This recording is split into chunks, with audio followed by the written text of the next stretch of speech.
Keystone Cops. All right, let me jump in before the video starts. Number one, if you want to see the knife, go to about the 5-minute mark. Always forget to add in the time tags. And number two, I know I kind of rambled a little bit. I apologize for that. I hope you enjoyed the video. Let's get to the action.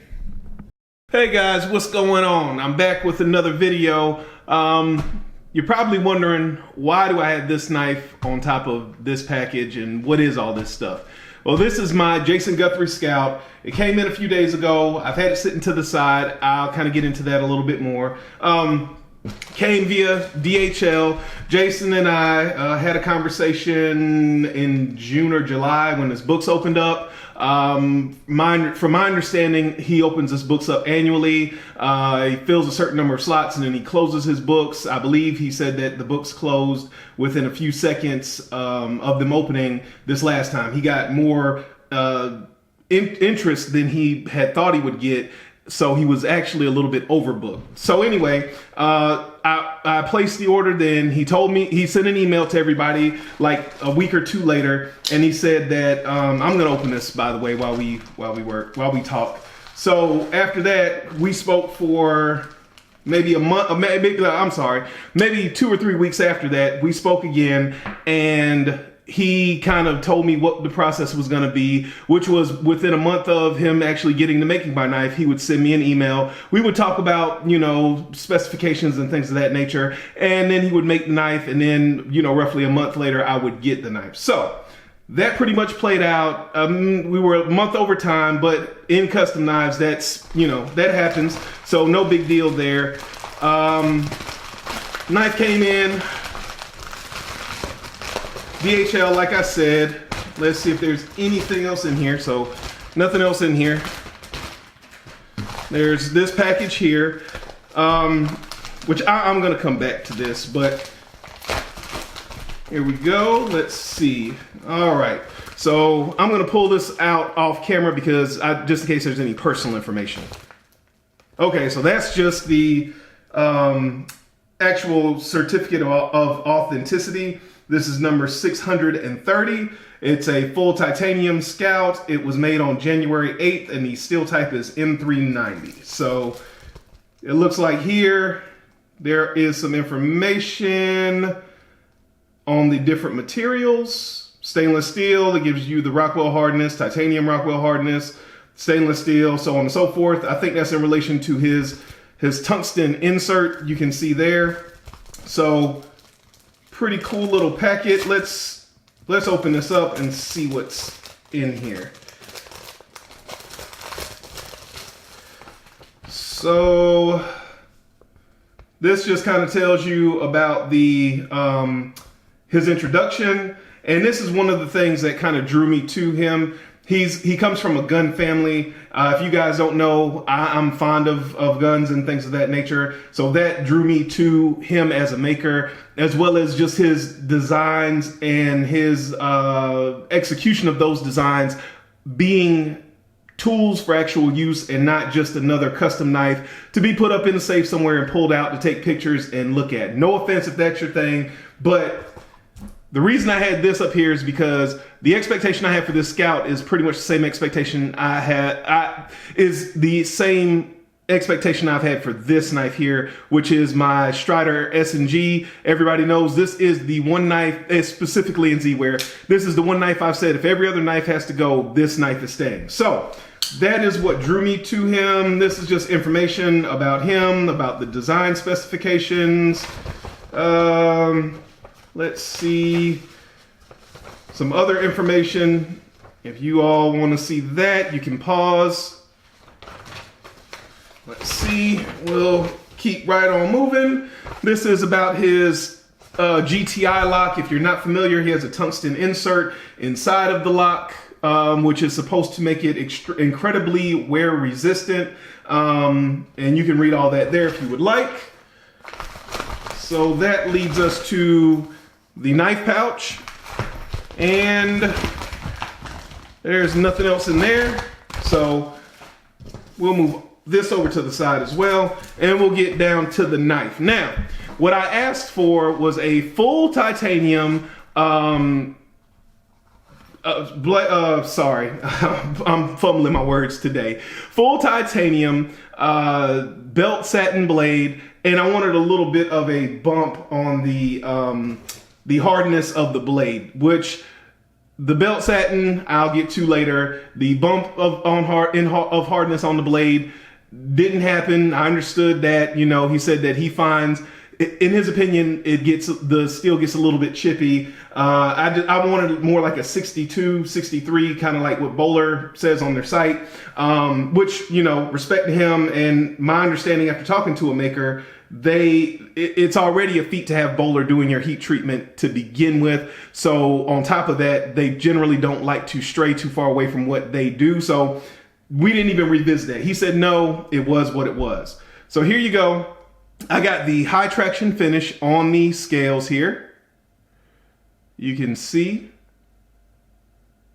there's the back of the knife. This knife, looking at,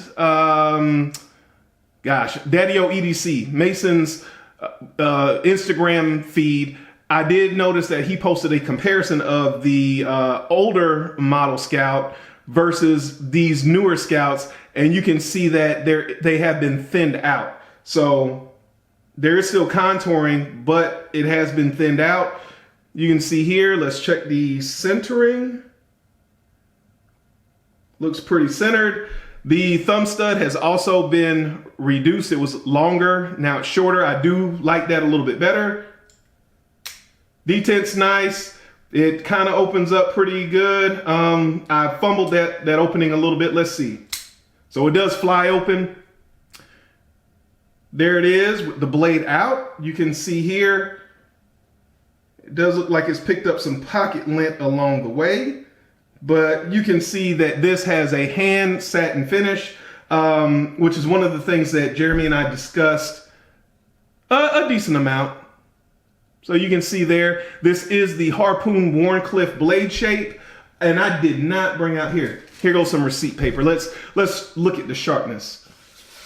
So you can see it's pretty sharp. I mean, there's no complaints about the sharpness of the blade. It slices right through that receipt paper. Let's check the lockup. I'll show you guys lockup. There is the lockup of the knife. I know everybody wants to always talk about how drop shut is a knife. So no, it doesn't drop shut. This is on Teflon. This is brand new. The detent is sufficient. I'm only shaking that just for the record. For you guys, I don't honestly believe in a shake test. So yeah, there is the knife. You can see here the jimping of the knife. You can see his logo here on the pocket. Oops. His logo here on the pocket clip. And you can see it has a 2-pillar construction here. So it is just a spring titanium clip, which I tend to prefer. I really think that the CRK clip is one of my favorite clips out there. So that is a very good feature. I do have extra large hands, and one of my concerns was that the handle might be a little bit too short, but looking at it in some pictures, I kind of knew it wasn't going to be, and I'm glad that it's not. My palm is 4.5 inches across, so you can see this is a very good size. It fits my hand pretty much perfectly. Not a whole lot to spare here, and actually I'm over the edge a little bit on the back, but it's not uncomfortable, at least sitting here at the table. I'll have to look at that a little bit more later on. The edge this is one of the reasons why everybody raves about these knives. This behind the edge thickness is very, very thin.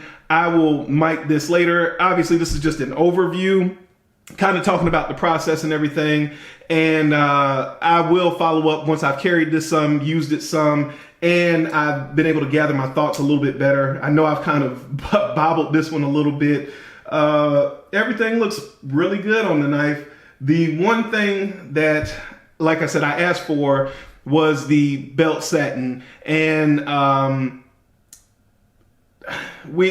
I asked for the belt satin. He said he doesn't do the belt satin. Belt satin has been done in the past, and I probably will have already rolled in some pictures as I'm talking. But like I said, once we got to about a month past when he told me we would probably talk, I did reach out to him, and he kind of talked about, being a little bit behind and needing 3 or 4 more hours to hand satin the blade. And I jokingly said, hey, remember, I'm okay with the belt satin. And then he mentioned wanting to keep quality high. And I kind of asked him about that.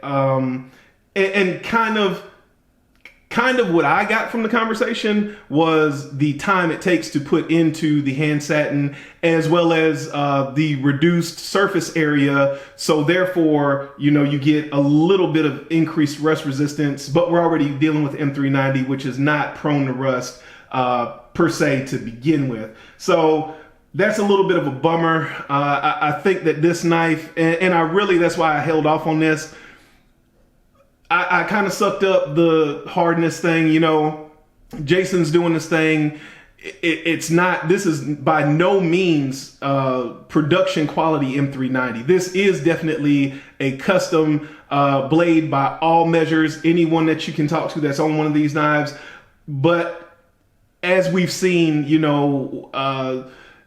specifically because I like to talk objectively, as we've seen from guys like Sean, Triple B Handmade, as we've seen from Roman, K-Knife Switzerland, once you kind of bump this M390 up a little bit, you really start to see some of those wear resistant characteristics really be kicked up into the stratosphere. So is this going to be a slouch? By no means. Is this exactly what I wanted? Not exactly. But again, dealing with Bowler, talking to some people, I know that Bowler, A, doesn't heat treat for a lot of people. B, they don't really take a lot of direction is the impression I got.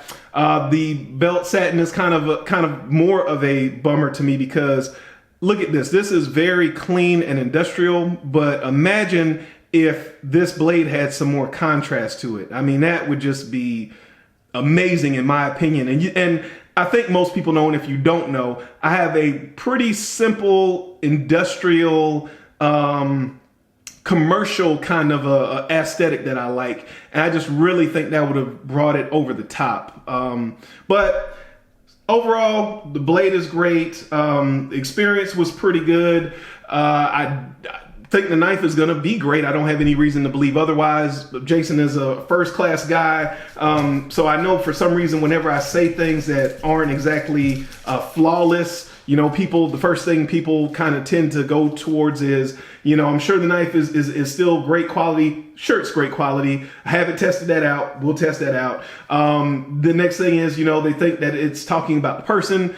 Jason was nothing but polite.